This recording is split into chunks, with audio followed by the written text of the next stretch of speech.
இப்போ சோஷியல் மீடியாவில் ட்ரெண்டிங்கே ஒரு நியூஸ் போயிட்டுருக்கு. அது என்னன்னு பார்க்குறதுக்கு முன்னாடி நம்ம சேனலை சப்ஸ்கிரைப் பண்ணிக்கோங்க, கொஞ்சம் சப்போர்ட் பண்ணுங்கள் ஃப்ரெண்ட்ஸ். அதாவது இங்கிலாந்து சீரீஸ் டூருக்கு போயிருக்க இந்தியன் டீமு சுப்மன் கில் தலைமையில் நல்லா விளையாண்டுட்டு வருது. பட் ஆனால் திடீர்னு ஒரு நியூஸ் ஸ்ப்ரெட் பண்ணிட்டு வராங்க. அது என்னன்னு பார்த்தா ரோஹித் சர்மாக்கு லாஸ்ட்டு ஓடிஏன்னு சொல்கிறாங்க. லார்ட்ஸ் மைதானத்தில் அவரை ப்ரெஷர் போட்டு என்ன மாதிரி ஒரு மனுஷனை ப்ரெஷர் போட்டு ரிட்டையர்மெண்ட் அனௌன்ஸ் பண்ண சொல்கிறாங்க. அதனால தான் கோலி போய் சிட் அவுட் ஆகியிருக்காரு. ஸோ ரோஹித் சர்மாவோட அந்த ஓடிஐ வேர்ல்டு கப்பு முடிவுக்கு வருது. ஸோ அப்படிங்கிற மாதிரி ஏகப்பட்ட சோசியல் மீடியாவில் ஸ்ப்ரெட் பண்ணிட்டு வராங்க. ஸோ ஃபைனலி என்ன, இதுக்கு டீம் மேனேஜ்மெண்ட் ரொம்ப ரொம்ப முக்கியத்துவம் அளிக்காதாகவும் நாங்கள் 2027 வேர்ல்டு கப்பும் உங்களை பிளான் பண்ணல அப்படிங்கிற மாதிரி ப்ரெஷர் போட்டு வருவாங்க. நீங்களே அடுத்த ஓடிஐ மேட்ச், அதாவது England versus India third ODI match லார்ட்ஸில் நடக்குது நாளை மறுநாள். ஸோ அந்த மேட்ச்சில் நீங்கள் விளையாண்டுட்டு ரிட்டையர்மெண்ட் நீங்களே அனௌன்ஸ்மெண்ட் பண்ணிவிட்டு கிளம்பிடுங்க அப்படிங்கிற மாதிரி சொல்லிட்டாங்களாமா. அப்படிங்கிற மாதிரி தான் நியூஸஸ் வந்துட்டுருக்கு. இது ரூமர்ஸாக இல்லை ஸ்ப்ரெட்டாக இல்லை இதுதான் உண்மையாக அப்படி தெரியல. இதே மாதிரி தான் ரவிச்சந்திரன் அஸ்வினுக்கு நடந்தது. அவர் ரிட்டையர்மெண்ட் அனௌன்ஸ் பண்ணிட்டாப்புல. அதுதான் உங்களுக்கு அந்த போஸ்ட்டை நான் போட்டிருக்கேன். ஸோ அதே மாதிரி ரோஹித் சர்மாவுக்கு நடக்குது. அந்த சிமிலாரிட்டி பாருங்கள். அதாவது ரவிச்சந்திரன் அஸ்வின் சொல்லும்போது பார்த்தீங்கன்னா விராட் கோலி பக்கத்தில் தான் உட்காந்து அது சொல்லியிருக்காரு.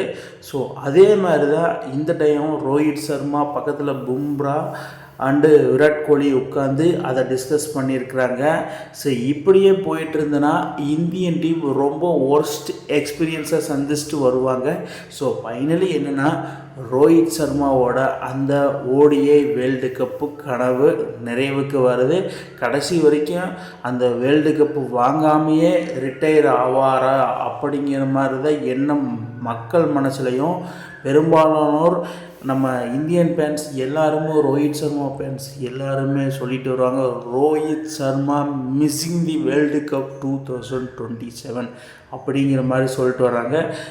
அவர் என்ன மாதிரி ஒரு மனுஷன், அவருக்கு போய் இந்த மாதிரி ப்ரெஷர் கொடுத்து ஒரு மேட்ச் ஆடி ஃபேர்வெல் மேட்சாக வைக்கிறீங்களே, இதெல்லாம் தப்பாக. ரோஹித் சர்மாவே முடிவு பண்ணியிருப்பார், உங்கள் ப்ரெஷருக்கு நான் ஆடல, என்ன மாதிரி ஒரு டிரான்ஸ்ஃபர்மேஷன் நான் பண்ணேன், அதாவது உடம்பை குறைச்சி நல்ல ஃபிட்னஸோடு உள்ளே வந்திருக்கேன், பட் என்ன 2 மேட்ச் ஆடலைன்னு சொல்லி வெளியே தள்ளுறியே அப்படிங்கிற மாதிரி டீம் மேனேஜ்மெண்ட்டை வாக்குவாதம்.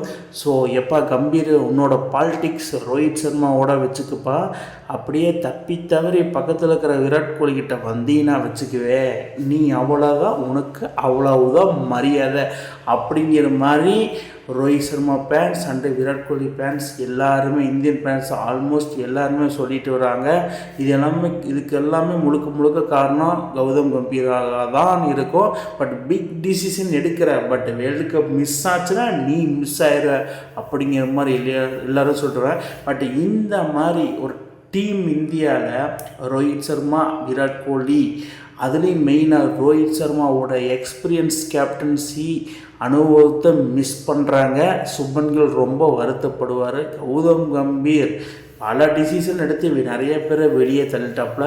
ரீசெண்டாக ஜடேஜா ஸ்குவாட் எடுக்காமல் சைலண்டாக வெளியே தள்ளிட்டார். பட் ஃபைனலி லார்ட்ஸ் ஓடிஐ தான் தேர்டு ஓடிஐ தான் அவருக்கு கடைசி மேட்சாக ரோஹித் சர்மாவுக்கு. நம்ம கொஞ்சம் பொறுத்து இருந்தால் பார்க்கலாம். மக்களே நீங்கள் என்ன நினைக்கிறீங்க, ரோஹித் சர்மா ரிட்டையர் ஆவாரா மாட்டாரான்னு கீழே கமெண்ட் பாக்ஸில் கமெண்ட் பண்ணுங்கள்.